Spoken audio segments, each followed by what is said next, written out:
statement from the National Weather Service. For the following county, Fairfax, Virginia.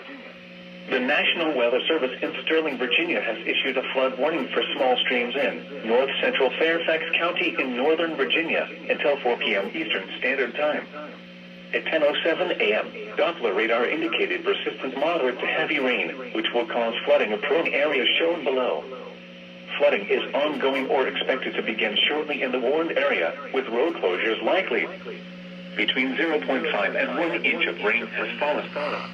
Some locations that may experience flooding include Reston, Vienna, Great Falls, Wolf Trap. This includes the following flood-prone roads: Dealer Road at Browns Mill Road at Wallstrap Creek, Old Courthouse Road at Besley Road. A flood warning means that flooding is imminent or occurring.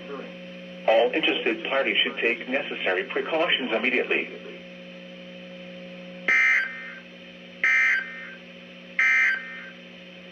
This is